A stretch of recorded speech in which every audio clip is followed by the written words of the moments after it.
చాలామందికి దేవీ నవరాత్రులు మాత్రమే తెలుసు. కానీ కేవలం రాత్రిపూట మాత్రమే పూజించాల్సిన అత్యంత శక్తివంతమైన గుప్త నవరాత్రులు ఉన్నాయని మీకు తెలుసా? అసలు మన పురాణాలలో గ్రంథాలు ఏం చెప్తున్నాయి?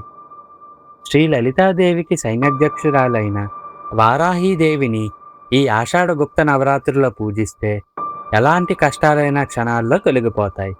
ఎందుకంటే వారాహీదేవి ఉగ్ర మరియు సౌమ్య రూపాల కలయిక.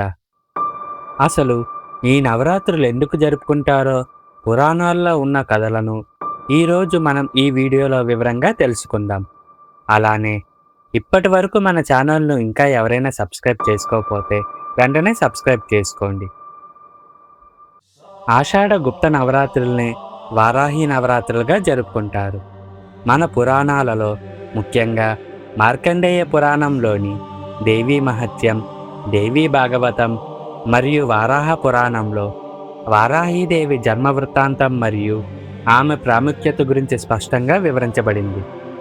పూర్వం రక్తబీజుడనే రాక్షసుడు బ్రహ్మదేవుడి నుంచి ఒక వింతైన వరం పొందుతాడు.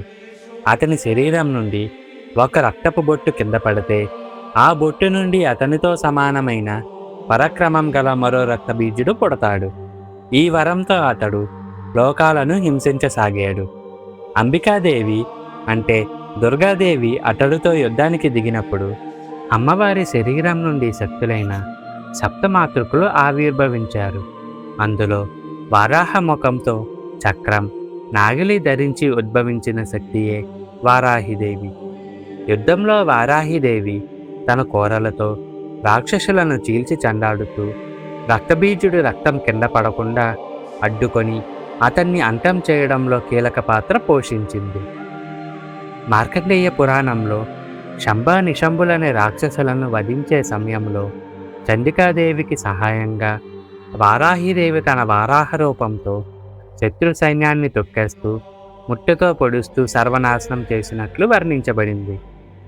బ్రహ్మాండ పురాణంలో లలితోపకాన్యం ప్రకారం బండాసురుడు అనే రాక్షసుడిని వధించడానికి లలితా త్రిపుర సుందరీదేవి యుద్ధానికి వెళ్ళినప్పుడు ఆమె సైన్యానికి సర్వసైన్యాధ్యక్షురాలుగా వారాహిదేవి వ్యవహరించింది.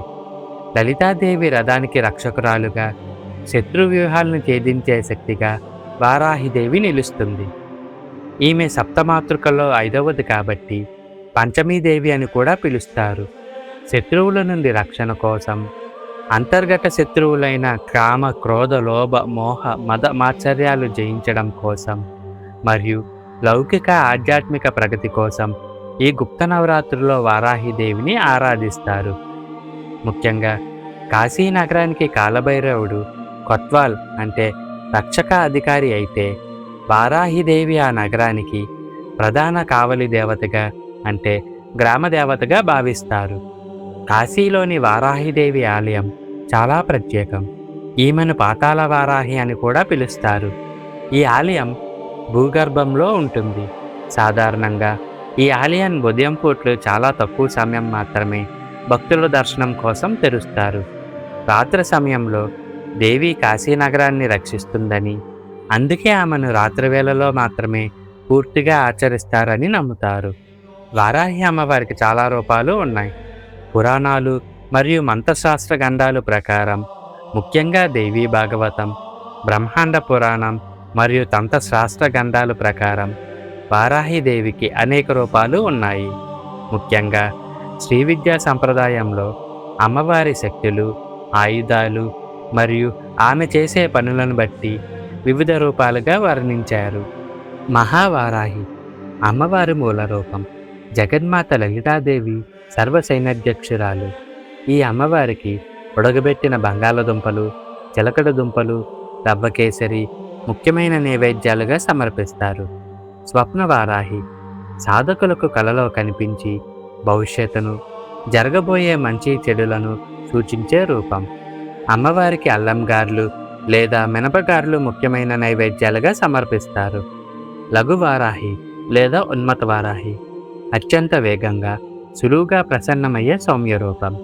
అమ్మవారికి కొబ్బరన్నం లేదా కొబ్బరికాయ ముఖ్యమైన నైవేద్యాలుగా సమర్పిస్తారు. సిద్ధవారాహి కోరిన కోరికలను తలపెట్టే పనులను సిద్ధింపజేసే రూపం. అమ్మవారికి పెసరపప్పుతో చేసిన వడపప్పు, పానకం ముఖ్యమైన నైవేద్యాలుగా సమర్పిస్తారు. తిరస్కర్ణి వారాహి శత్రువుల కళ్ళకు మనం కనిపించకుండా భ్రమను కల్పించి వారిని నిర్వర్యం చేసే శక్తి రూపం. అమ్మవారికి నల్ల శనగలు లేదా నిమ్మకాయ పులిహోర ముఖ్యమైన నైవేద్యాలుగా సమర్పిస్తారు. పంచమీ వారాహి పంచమీ వారాహి జ్ఞానాన్ని ఇచ్చేది. అమ్మవారికి దద్దోజనం ముఖ్యమైన నైవేద్యాలుగా సమర్పిస్తారు. దండనాథ వారాహి తప్పు చేసేవారిని దండించి ధర్మాన్ని రక్షించే రూపం. అమ్మవారికి కాయగూరలతో చేసే అన్నం లేదా గారెలు ముఖ్యమైన నైవేద్యాలుగా సమర్పిస్తారు. అశ్వరుధ వారాహి గుర్రంపై స్వారీ చేస్తూ శత్రువులను చెండాడుతూ భక్తులకు విజయాన్నిచ్చే రూపం.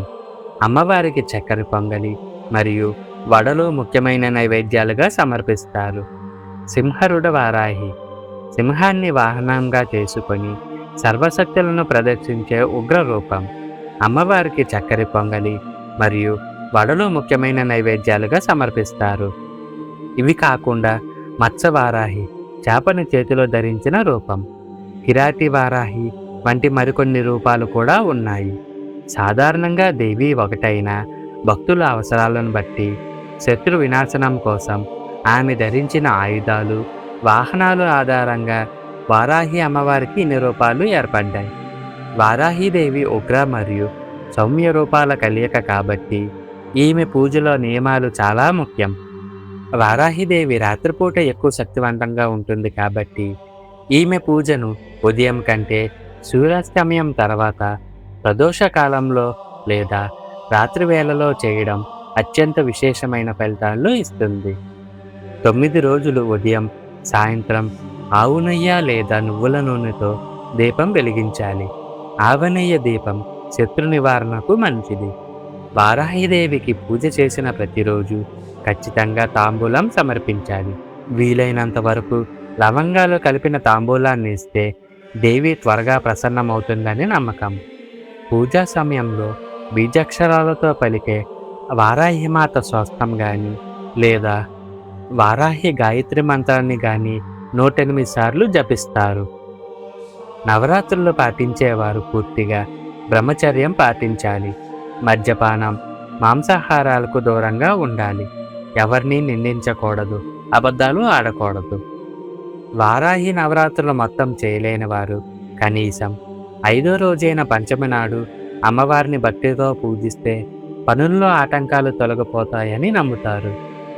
వారాహిదేవికి ఎర్రటి పూలు, అదే మందారం, నీలిరంగు పూలు అంటే శంఖం పూలు లాంటివి అంటే చాలా ఇష్టం. కుదిరితే నిమ్మకాయల మాల కూడా సమర్పిస్తారు. చూశారుగా వారాహి నవరాత్రులు వెనక ఉన్న పురాణ గాథ, ఆ గుప్త నవరాత్రుల విశిష్టత.